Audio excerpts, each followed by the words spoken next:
In this video, we're going to be talking about the cell cycle and mitosis. Mitosis refers to one way that cells replicate or reproduce. So this is actually a type of cell reproduction. And it's a form of asexual reproduction. So in this case, it's kind of like cloning, where one cell basically divides into two identical cells. Now, mitosis is just one stage of the cell cycle. So the cell cycle is kind of like the life cycle of the cell. And during this life cycle, the cell is going to grow and potentially reproduce through mitosis. So first of all, we need to talk about why cells need to be able to divide in the first place. Well, all sexually reproducing organisms, including humans, start out as a single fertilized egg. So essentially, we start out with an egg plus a sperm that combine to form something called a zygote. So we've got an egg, sperm, forming a zygote. So we all start out as a single cell, but as we grow, we ultimately are made up of trillions of cells. So how do we get from one cell to trillions of cells? Well, that happens through mitosis. So this one cell then goes through mitosis to form two cells. Two cells go through mitosis to form four cells. Four cells form 8 cells. 8 cells divide to form 16, etc., until we ultimately end up with a human made up of trillions of cells. So cells need to be able to divide, and by divide we mean reproduce, so make new cells, so reproduce or replicate themselves, so that we can grow from one cell to trillions of cells, and we develop. Because remember, we look a lot different than we do when we're first born.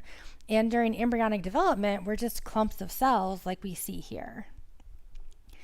Also, once we're full grown and we have all the cells we need in order to be a functioning human, we still have to repair and replace cells, because cells are living things, and so cells are created, but they also can die. So over time, our cells are just being replaced by new cells. In addition to that, if we get injured, we have to be able to make new cells in order to fill in the damaged or replace the damaged cells. Now, before we get too much further into the cell cycle and mitosis, I want to go back and review some of the cellular structures that you've learned earlier in the semester, because these structures are going to come up again as we talk about the cell cycle and mitosis. So first of all, just as a reminder, all cells are surrounded by a cell membrane, which is also known as the plasma membrane.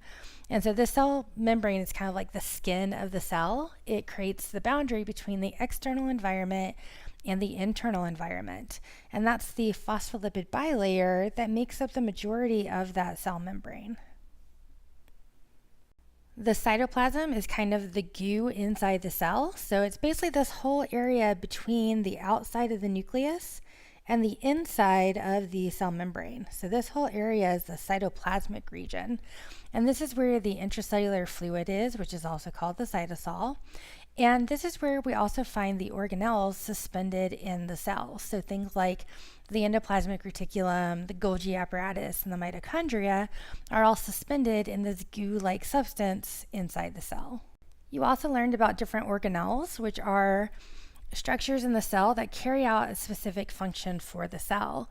And we're not going to go over the specifics as to what each of these organelles does here. So just a reminder that these exist inside the cell, because when a cell replicates itself, it has to make a copy of those organelles and make sure that each new cell that's created during the process also gets some mitochondria and ribosomes and endoplasmic reticulum and Golgi apparatus, etc. Recall that cells also have an internal skeleton made up of fibrous proteins called the cytoskeleton. And these fibrous proteins help to give the cell structure and allow for movement. And when it comes to cell division, they're actually going to help to essentially cut the cell in half as well. One structure that we probably haven't talked about much in the class, but is going to play a really significant role in mitosis, are going to be these things called centrioles. And centrioles, as you can see here, are these kind of unique shaped structures here. And they have these kind of protein fibers coming off of them. So they actually have some of these it's kind of cytoskeleton, it's the microtubule fibers that actually are attached to them. And we're going to talk about why they are so important when we start talking about mitosis. So just kind of remember what these are when we talk about them again a little bit later in the video. Recall also that eukaryotic cells have a nucleus. So remember that this is only for eukaryotic cells. And the nucleus is this kind of big structure that we see here. And inside the nucleus is where the DNA is. And this DNA is packaged in these structures called chromosomes.